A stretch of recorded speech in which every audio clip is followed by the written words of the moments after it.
Olá, estou aqui novamente nesse espaço de conversa sobre essa temática tão incrível que é a água, sempre partindo desse princípio de que só é possível a gente cuidar aquilo que a gente conhece, aquilo que a gente ama. E esse podcast ele veio nesse intuito de realmente transbordar informações, nuances e sabedoria em relação a esse tema, sobre esse grande ser vivo que é a água. E sempre olhando também por esse prisma de que quando a gente anda em gotas, a gente pode evaporar, mas se a gente se junta aí, a gente tem possibilidade de criar grandes corpos d'água para transbordar ainda mais cuidado, amor e responsabilidade sobre esse tema. Então, hoje eu estou com um convidado bem especial, que é o Felipe Figueira, que vem nos trazer aí uma temática mais especial ainda, que é a tradução de um livro super incrível, que é uma super referência para todos os amantes da água. E, enfim, estou bem feliz assim, por esse bate-papo. Mas antes de qualquer coisa, eu quero te perguntar, Felipe, como está o estado das tuas águas nesse momento? Tudo bem, Júlia? Obrigado pelo convite. As minhas águas internas nesse momento, acho que estão em movimento, né? Muitas coisas acontecendo sempre. E acho que esse fluxo, né, dinâmico que a água nos mostra também acontece dentro de nós, assim. E quando elas estão em movimento, elas estão vivas, né? Então, momento vivo. Então, antes da gente começar esse bate-papo, eu queria que você se apresentasse, contasse um pouquinho dessa tua trajetória para chegar nesse momento. Muito bem. A iniciar pela formação em engenharia ambiental. Acho que, além da formação, conta muito o tipo de referência que a gente tem, né? Durante qualquer tipo de formação, né? Um texto, um professor, um aluno, um colega podem direcionar um pouco, assim, os caminhos. Eu lembro que, na época de faculdade, já tinha bastante gente trabalhando um pouco mais numa área um pouco mais sistêmica, holística, assim, né? Da engenharia. E isso me chamou a atenção, né? E apesar de formar como engenheiro, e trabalhar em empresas de engenharia, aconteceu da língua inglesa, que eu passei a dominar em um certo momento, aparecer como uma ferramenta de trabalho até maior que engenharia também, por uma série de acasos, né? Então, por isso que eu entrei no campo da tradução, que juntou com um certo prazer pela literatura, né? Entre ler, escrever e criar, enfim. Essa trajetória holística da engenharia, ela me levou para caminhos que você também percorreu e muitas pessoas que falaram aqui no podcast também percorreram, né?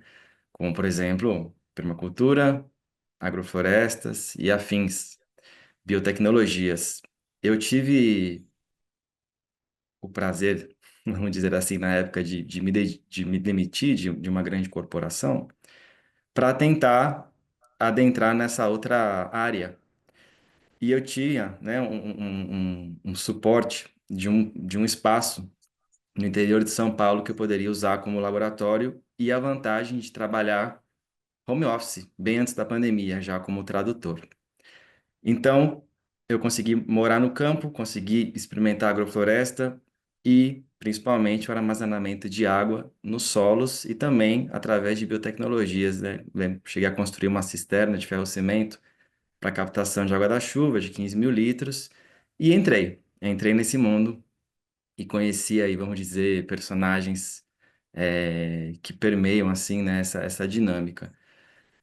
O livro em si, em um curso, né, um bom senhor chamado Tita, que é presidente da Associação Nascentes, uma ONG de Botucatu, me mostrou o livro do Victor, né, e durante a pandemia, como muitas pessoas, buscando novos projetos, novas fontes, eu entrei em contato com a editora e falei, poxa, eu, né, às vezes traduzo relatórios, coisas um pouco mais pragmáticas, vou tentar achar alguma coisa que seja, que eu acho que seja relevante, né, para mim, para a sociedade como um todo. Então, adquiri os direitos autorais do livro, que tem aí por contrato publicação em abril do ano que vem. E é um projeto particular, né? Depende de apoio, né? E eu tenho alguns apoios institucionais, ainda buscando apoios financeiros. E incrível como o livro ele trouxe uma percepção além da técnica, além da tecnologia, além da é uma coisa mais intuitiva de percepção, sabe? A água está muito além do que eu pensava que era. Acho que para todos nós, né? Então estamos aí desde então.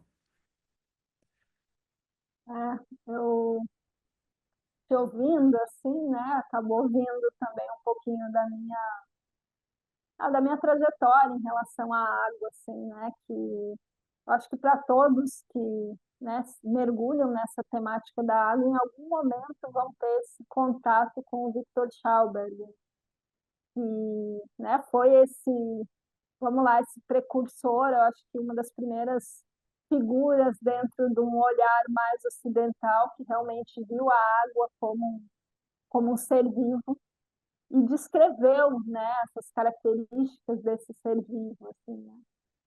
Primeira vez que eu ouvi falar desse ser foi lá em 2011, quando eu morava no Instituto de Permacultura e Ecovilas do Cerrado, no IPEC, e um amigo muito querido tinha ido viver numa ecovila em Portugal chamada Tamera, né, que acabou sendo, né, bem conhecida dentro dessa temática da água, por ser também um laboratório de experimentação do Sepp Hauser, né, que é uma das figuras que traz muito o nome do Victor Schauberg para o mundo, né, de uma forma muito prática, né? Ambos são austríacos, né?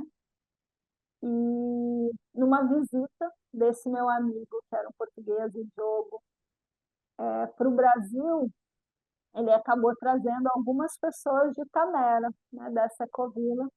E uma das pessoas que ele trouxe foi o Bernd Miller, que era o responsável pela, ainda acho que ainda é, né, dessa área da água em Tamera. E eu lembro que eu fui buscar esse povo na entrada do instituto, e logo depois da entrada a gente atravessa uma ponte pêncil, né? Embaixo corre um pequeno córrego, né?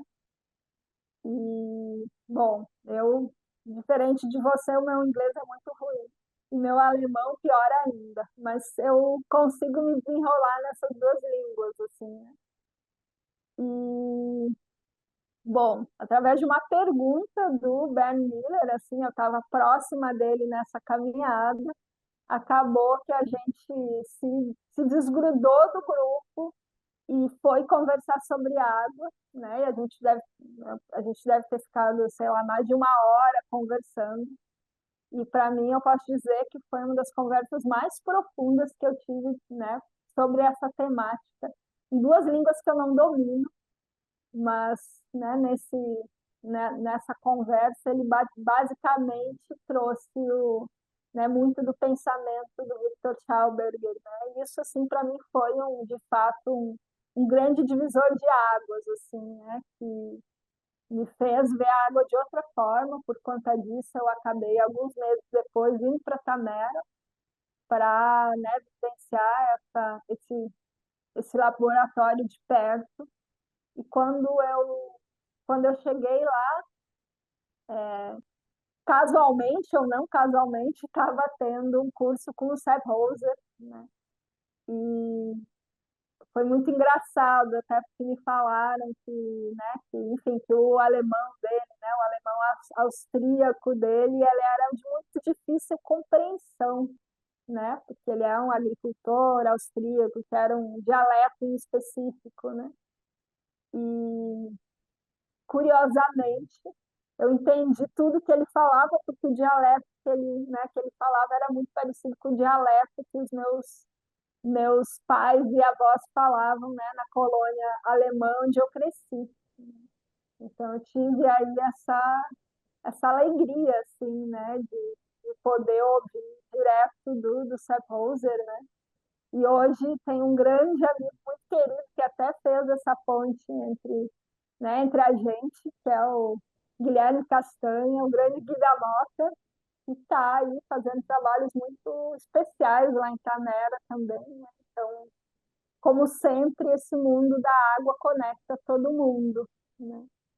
Então, né, por isso também fiquei com muita curiosidade, assim, né, do tipo, queria que você trouxesse um pouco mais, né, trouxesse um pouco dessa motivação, né, que trouxesse um pouquinho assim como foi, né, ler esse livro, o que te motivou a fazer essa tradução, né, e o que que dentro desse olhar do Victor Schauberg que mais te tocou assim, né, a ponto de realmente ter essa tradução como um projeto de vida nesse momento, né?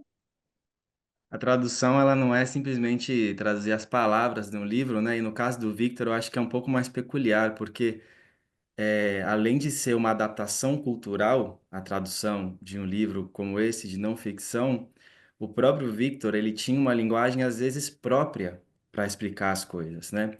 Eu acho que uma das grandes dificuldades que ele teve com a ciência mecanicista da época e a grande resistência que ele enfrentou, além de ser uma época de guerra, onde os cientistas às vezes eram colocados ali para trabalhar em prol, né, do militarismo.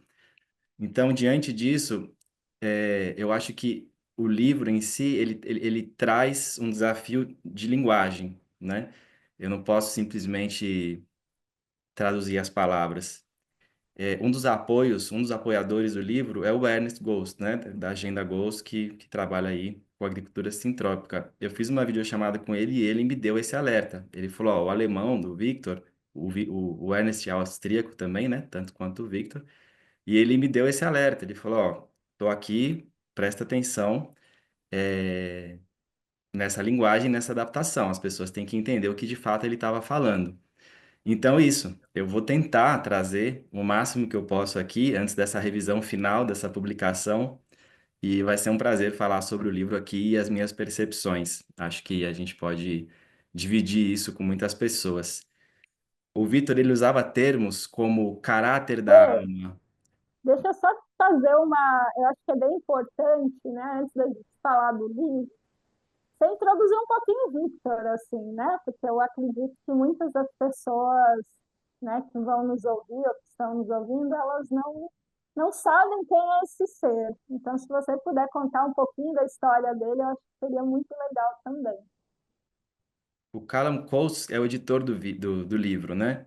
Ele era próximo do Victor, né, um austríaco, e ele editou muitos dos escritos do Victor e transformou em livros e numa coleção. Então ele conta a história do Victor no livro, né? Então o que eu estou trazendo aqui está no livro. E o Victor é um austríaco, ele nasceu no final dos 1800, então ele estava no auge do período científico dele, né, como cientista na plena período de guerra. Ele vinha de uma família de silvicultores, foi guarda florestal e ele saiu de casa cedo e literalmente foi conviver com a floresta, aonde ele observou e através da observação ele chegou a diversas conclusões, ou seja, todo mundo enfatiza que ele tinha um dom especial para observação. E ele, na época, com a tecnologia mais escassa do que hoje, a possibilidade de você confeccionar instrumentos científicos mais precários do que hoje, hoje a gente tem impressora 3D, muitas coisas que teriam facilitado a vida dele. Ele trouxe coisas que hoje em dia a ciência ainda tenta explicar com alguma dificuldade, e por isso também existem muitas controvérsias com as ideias dele. Ele teve algumas revistas, né? Toda a parte da ciência um pouco mais alternativa, digamos, as revistas de hidrologia da época, alguns professores abraçaram ele e publicaram artigos dele em revistas, em coisas assim. Enfim, ele foi chamado para ir para os Estados Unidos num certo período, só que teve um problema de direitos autorais, de patentes que queriam tirar dele, e ele voltou para a Áustria. O projeto não deu certo, seria um projeto de milhões de dólares para financiar as pesquisas dele. Então ele voltou para a Áustria quando isso deu errado e morreu pouco depois. Então a história dele conta como ele foi desiludido como cientista e como ele tentava trazer essa dinâmica eh, viva, integrativa e sistêmica da água para reproduzir na tecnologia, na ciência, na distribuição, no tratamento e no movimento da água, em como a gente vê a natureza e como a gente tem que copiar e se adaptar a ela e reproduzir ela na nossa sociedade, tinha muita resistência. Ele tentou isso muito, ele teve a guerra como empecilho para isso acontecer e foi um cientista que morreu frustrado. Então ele tem uma história mais ou menos trágica, assim, né? Como cientista, né? É um pouquinho do que o livro fala sobre ele, do que as pesquisas contam também sobre ele. Para introduzir, acho que é mais ou menos isso. É, a mim, o que eu confesso que mais me chama a atenção nele, assim, é muito esse lugar dele ter sido esse cara, enquanto de uma família de silvicultores, também como guarda florestal, mas que tinha um contato de observação muito profunda da água, né? Nesse lugar de perceber assim, né, os diferentes movimentos, o quanto a água era influenciada pelo sol, pela lua, né, pela floresta densa e tudo, né? Então esse lugar, assim, essa sensibilidade, né, que você traz até como, né, como alguns trazendo como um dom, né, para mim é algo que me chama muito a atenção, assim, né, para nessa tentativa de às vezes explicar o inexplicável, assim, né? Mas traz um pouquinho mais do livro, assim, né, do tipo, o que que trata esse livro? Por que que ele é tão legal e por que que ele é indicado para todas as pessoas que amam essa temática, assim. Isso foi muito interessante, né? Eu achei o livro muito legal e depois eu fui ver quem achava ele legal também. E achei pessoas interessadas no livro, né? O próprio Ernest Gost é um deles. Não posso deixar de citar o professor Demetrios Christofides, né? Uma figura muito importante aí no cenário de água brasileiro. Ele vai escrever o prefácio do livro na edição brasileira. Tenho que agradecer o CIRAT, que é o Centro Internacional de Água e Transdisciplinaridade, que também deu apoio institucional, o OGA, Observatório de Governança das Águas, a Associação Nascentes do TITA, que me apresentou o livro. Então, foi muito interessante começar a chamar pessoas e apresentar o livro e eu receber, nossa, você está trabalhando com isso, que incrível, vamos nessa, você tem meu apoio. Então, o que que o livro traz de interessante, né? O Victor, ele usava termos como caráter, como alma para a água, ele usava termos como oxigênio passivo ou agressivo, né? E isso era, nossa, isso tinha uma resistência muito grande na época, né? Mas o que que ele queria dizer com isso, né? O que que é interessante dessas falas do Victor? Ele falava que a água era viva, né? A água é um elemento vivo. O movimento da água é a linguagem da água e a organização da água é a alma dela, vamos dizer assim. Então, assim, ele não queria só fazer uma reforma hidráulica na sociedade. Ele queria reconectar a humanidade ao pulso vital da natureza. Ou seja, quando ele observava a natureza e os rios, ele via que a vida fluía com uma certa ordem, com um certo frescor, com sentido e não com violência ou dissipação, né? Então, se a água perde a sua energia vital, o que ele chamava de energia vital, que hoje é possível a gente explicar com processos físico-químicos, ela suga essa energia de outras fontes e ele refletia isso na sociedade. Se a sociedade, né, se as pessoas não se conectarem com esse lugar, elas vão deixar de fluir de forma vital e elas vão se dissipar e vão agir de forma violenta. A gente está num momento mundial que a gente consegue entender isso, né? Então, na ciência, o que que a gente poderia fazer hoje em dia? A gente podia expandir um pouco esses paradigmas e a gente considerar que existe uma ordem natural das coisas, né? E que não só compreende esses mecanismos da física clássica, né? Então, como a água ela é portadora dessa vida e dessa consciência funcional, se ela for tratada com uma certa reverência e não só como um composto, ela pode regenerar tudo que ela toca. E as pessoas estão incluídas nisso. Ou seja, se você trabalha com uma água vital, e as pessoas consumirem ela, as pessoas também vão tocar essa vitalidade, né? Então isso é muito importante. A água ela não é neutra, né? Quando ele falava que a água ela tinha caráter, ele estava simplesmente falando que a água ela muda conforme o ambiente que ela está e a história pela qual ela passou. Isso pode ser muito similar a nós, né, como seres humanos. A gente, dependendo do contexto que a gente nasce e é criado, a gente vai ter uma certa característica, um certo temperamento. Isso pode ser modificado, assim como a tal vitalidade da água, ela pode ser melhorada. E ele passa uma série de técnicas e uma série de processos pelos quais isso pode ser alcançado. Falando nessa vitalidade da água, né, eu sempre gosto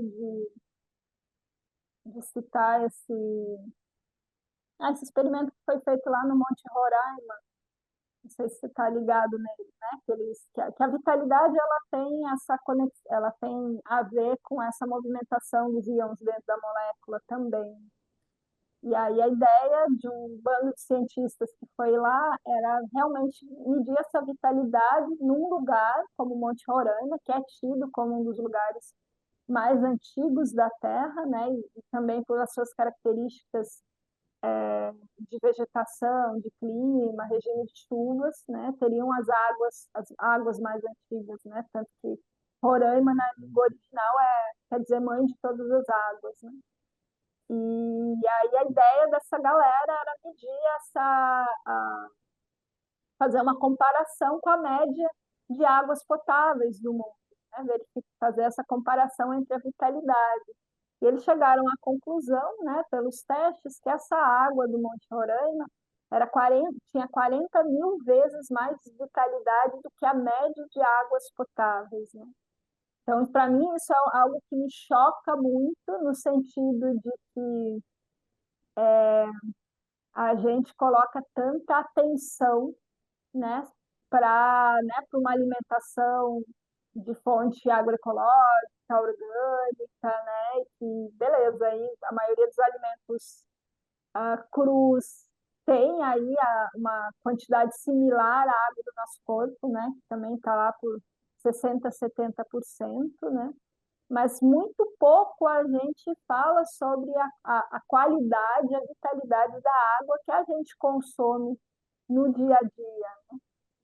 Inclusive, o Victor traz isso, né? Quando a água sai de uma nascente, ela tem esse efeito chave-fechadura com as células do nosso corpo, né? E ela consegue ser absorvida, mas à medida que ela é, né, enquadrada ali em tubulações, em estruturas retas, né, e canalizada, ela perde esse movimento natural, perde essa estrutura e perde essa capacidade de nos hidratar de fato, assim.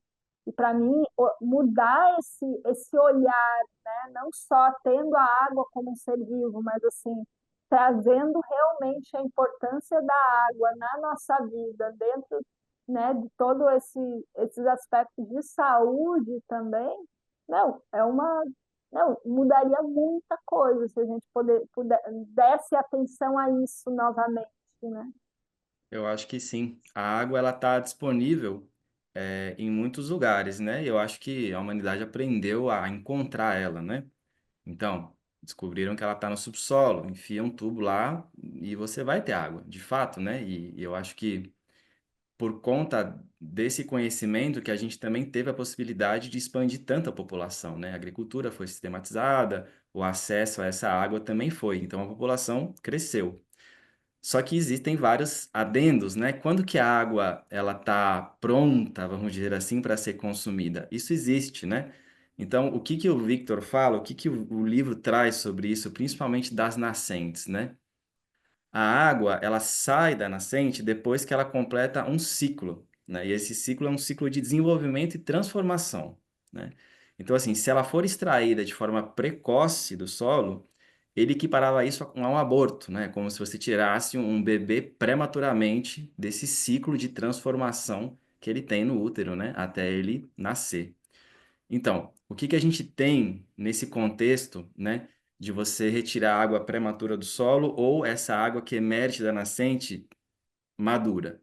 Então, se você retira essa água do solo, ela não interagiu ainda de forma suficiente com as camadas profundas da Terra. Isso significa o quê? Isso significa interação com minerais, com temperatura e com pressão, né? São vários fatores, né? Então ela só vai se tornar madura, saudável e vitalizante depois de um processo que é muito lento, né?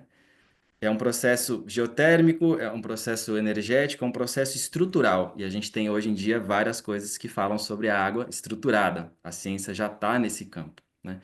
Então, o lento, ele é um advento, né? Ele é uma coisa que vai contra a humanidade. A humanidade está grande, tem muita gente precisando de recurso rapidamente. E o processo da natureza não é tão rápido assim. Às vezes a gente tem que entender como a gente pode equiparar e reduzir isso, não vai ser de um dia para o outro. Então, a água ela tem uma ordem, ela passa por um processo de maturação. Quando ela emerge, ela está fria, ela está estruturada, ela está rica, ela está vital e ela tem uma coisa que se chama movimento, que é o impulso dela, é como se ela se impulsionasse por dentro. O Victor tem uma série de capítulos que falam só sobre o movimento da água.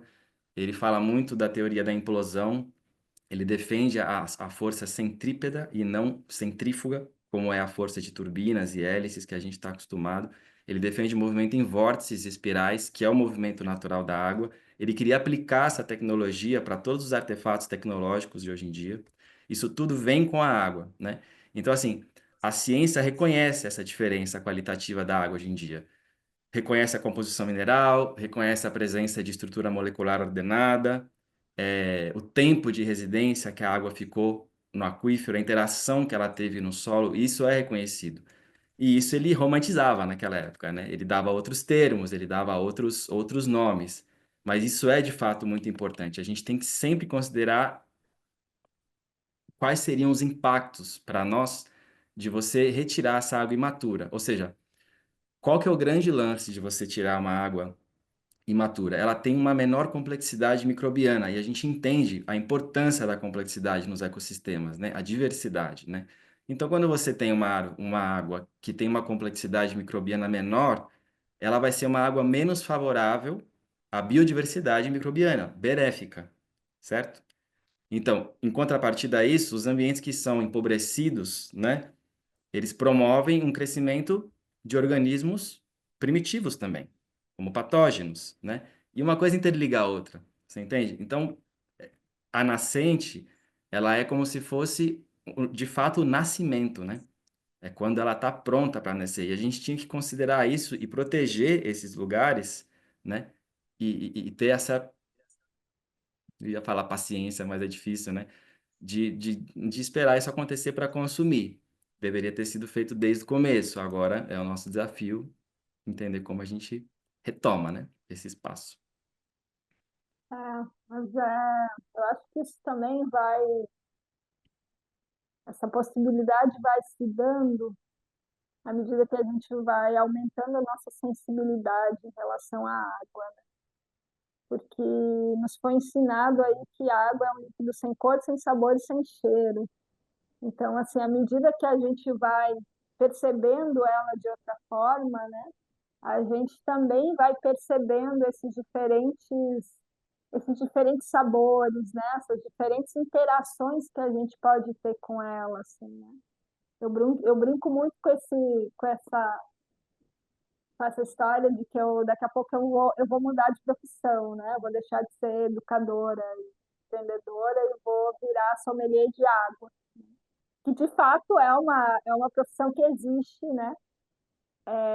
Certeza que se eu um dia fizer isso, eu vou popularizar ela um pouco mais, eu vou popular, né? Porque a gente tem, né, uma variedade de águas nesse país que é desconhecida, né? No sentido né, de uma água viva, né? De diferentes nascentes, diferentes lugares, com diferentes qualidades minerais, né?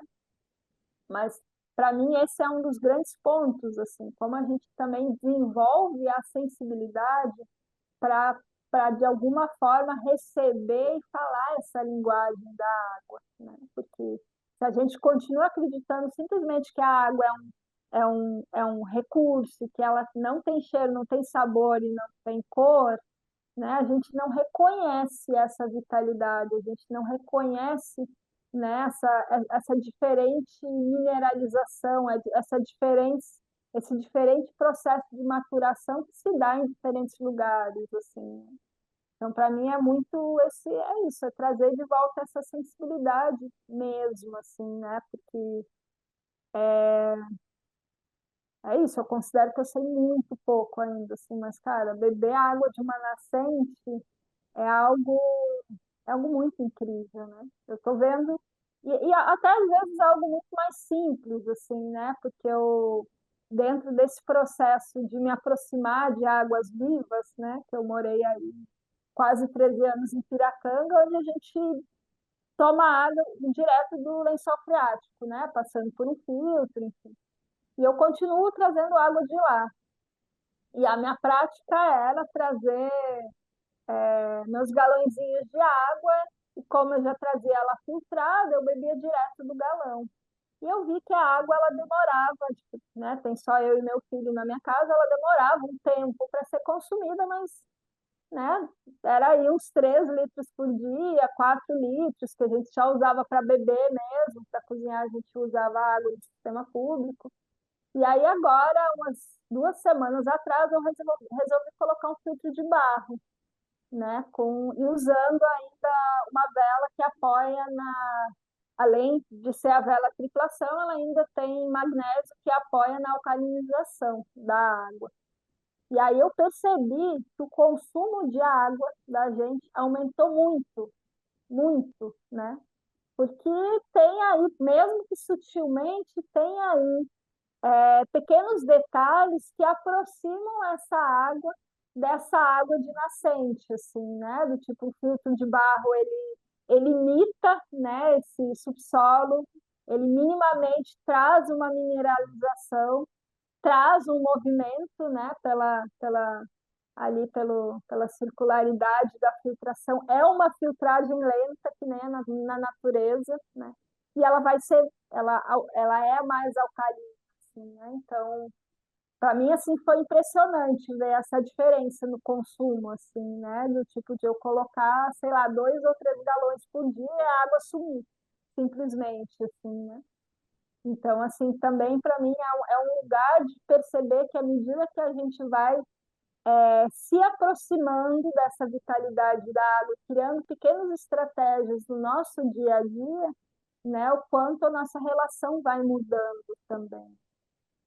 Mas eu queria que você também trouxesse um pouco mais sobre essas diferentes tecnologias que o Victor trazia, assim, né, que acabaram também sendo reproduzidas por outras, trazidas por outros, né, por outros seres, assim, de alguma forma, tendo o Victor como inspiração, né, o Seth Hoser traz isso, a galera que trabalha com os flowforms, o próprio Paul Van Dyk, né, que traz aí a natureza rítmica da água, né, todos esses seres foram trazendo, né, outras formas de vitalização.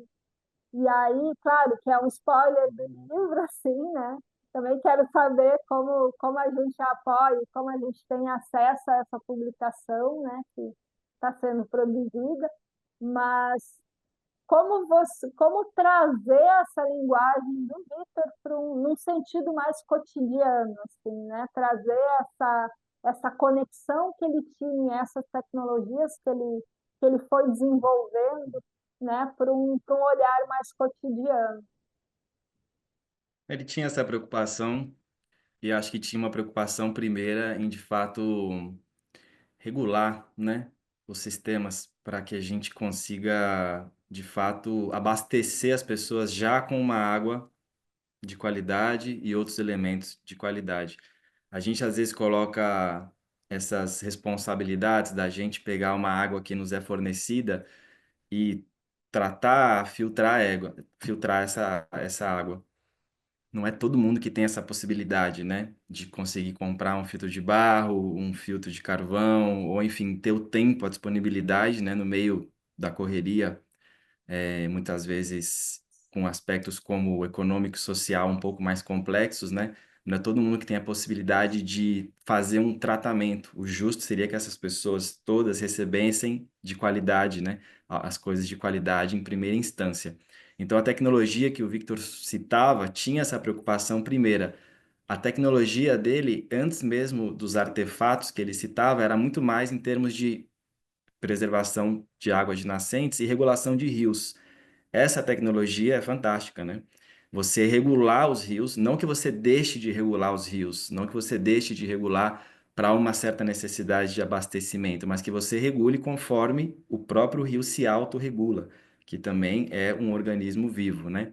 Então, essa tecnologia, ela, de certa forma, está aí para a gente ver, porque o rio em si, ele mantém a temperatura da água fria e uniforme por conta desse movimento em vórtice. A água, ela é anômala, perdão, ou seja, ela tem o ponto máximo dela de densidade a 4 graus, né? Então, menos do que isso, ela se torna mais densa, né?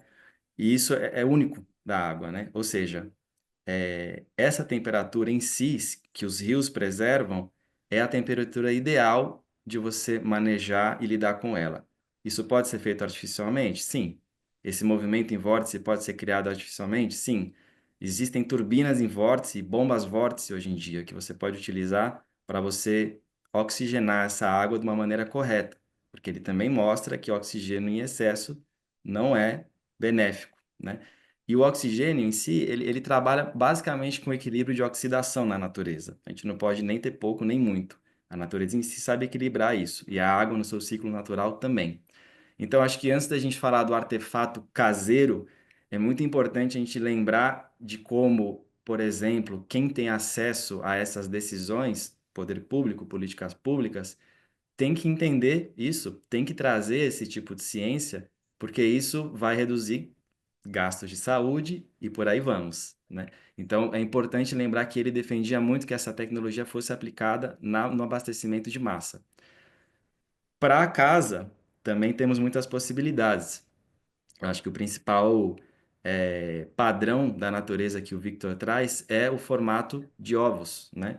Ou a própria gota de água em si, ou o próprio glóbulo vermelho, que tem um formato oval ou, né, circular, ou o próprio tornado ou redemoinho. Esse formato ele é dinâmico, ele é um formato que protege contra abalos, ele é um formato que preserva, que tem um movimento interno, e o próprio livro cita que algumas civilizações antigas, né, egípcios, gregos, né, que são muito famosos assim pela sua perspicácia científica, né, armazenavam às vezes sementes e óleo em, vamos dizer, compartimentos em formato de ovo feito de terracota.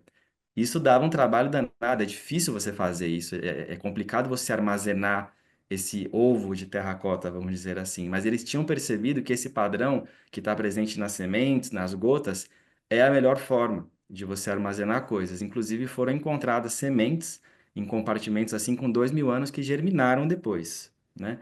Então, você falou do filtro. O filtro de barro ou qualquer compartimento que armazene a água com uma certa respiração permite que uma parte muito pequena da água seja evaporada. Isso resfria as paredes internas, né? Esse resfriamento da água na parede externa, na parede interna, a evaporação e esse resfriamento na parede interna do filtro de barro faz com que essa água caia, né? Essa água desça e chegue no centro do ovo ou do filtro, vamos dizer assim. O filtro de barro ele tem um certo formato de ovo. Essa água que chega no centro do filtro empurra a água que está ali no centro para cima. E essa água que sobe vai para a lateral de novo e sobe pela parede. Então você tem um certo movimento cíclico. A gente armazena a água em caixa d'água de plástico, que tem formato quadrado. E isso gera o que ele falava, o que ele chamava de zona de estagnação. Isso deixa a água morta, sem respirar. E a gente consome essa água, né? Então, você manter o movimento dela e você manter ela num lugar sombreado, em movimento, era a peça-chave. A gente pode criar mil maneiras, né? Cada um dentro da sua possibilidade. O filtro de barro, com certeza, é muito mais indicado do que qualquer outra coisa e acho que talvez seja um pouco mais acessível dentro desse contexto doméstico da coisa, né? Enfim, muitas coisas para Ah, compreender. lembrei agora que a Marcha Hanzi, lá nos Jardins de Marizá, também é uma. uma figura que é super fã do Sepp Holzer e do Victor, ela fez uma cisterna em forma de ovo, né?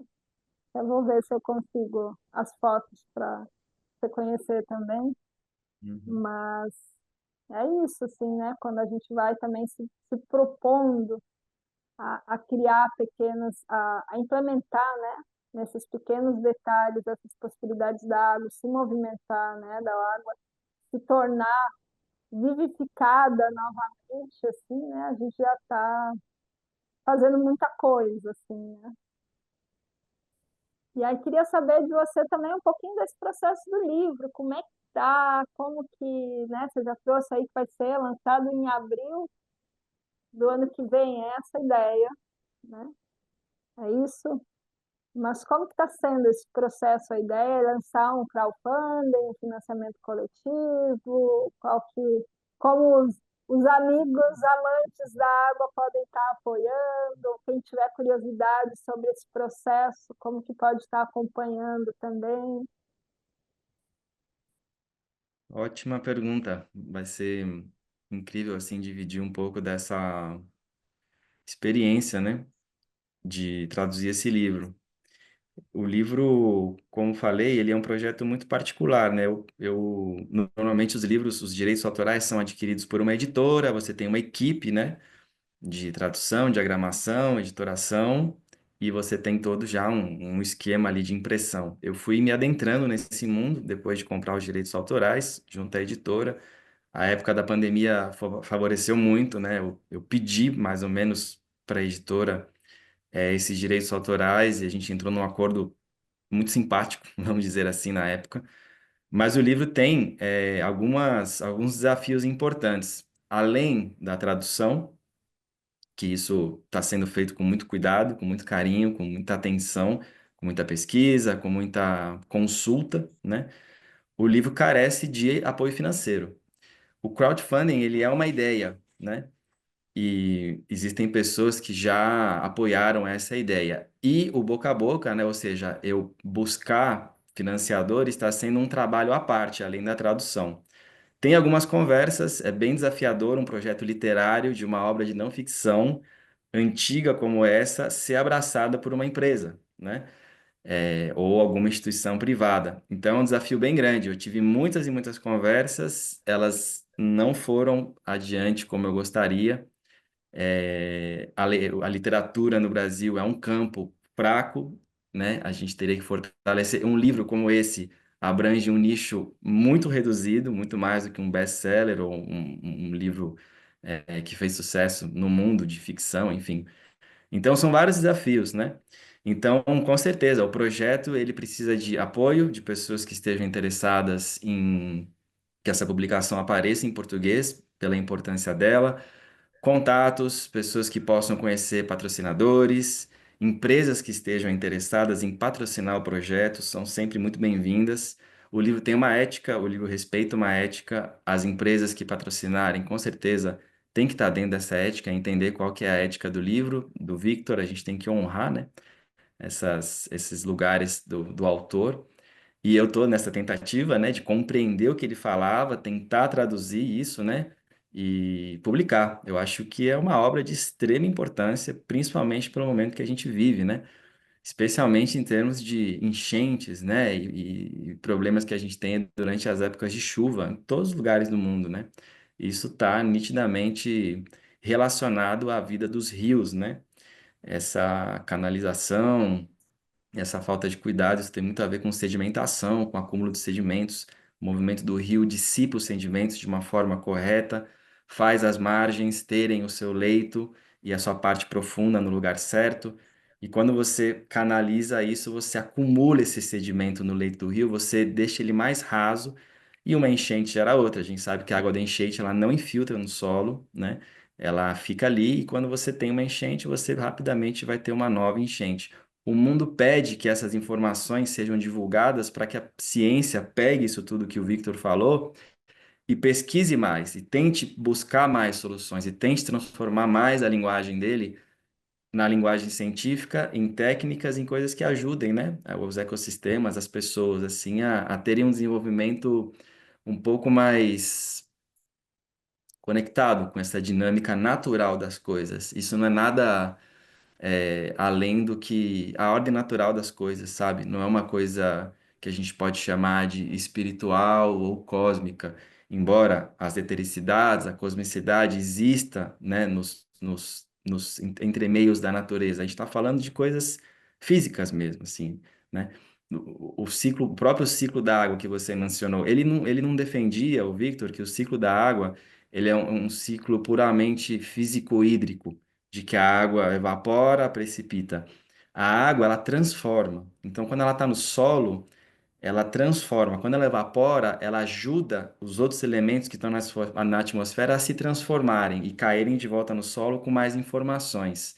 A gente tem algumas, né, visões científicas que dão um pouco de nome a essas coisas, né? A gente tem, por exemplo, aerossóis atmosféricos, água estruturada em altitude, e a gente tem também as falas ancestrais de que a água é uma benção, a chuva é uma benção, né? Isso não pode ser descartado. Ou seja, a gente está no momento que a gente tem que unir, a gente tem que reunir o máximo de informações que a gente tem nesse campo e pegar pessoas interessadas nisso, seja do ramo da ciência mecanicista, ou seja do ramo da ciência holística, e colocá-las juntas com as informações para a gente testar as coisas, entender como elas funcionam, e com certeza quem vai estar correto é quem entendeu o funcionamento natural das coisas e botar isso em prática junto com uma redução, né? Como que você propõe uma mudança de paradigma? A gente tem que começar a reduzir a partir de agora e implementar essas novas coisas, sabe? É um processo lento.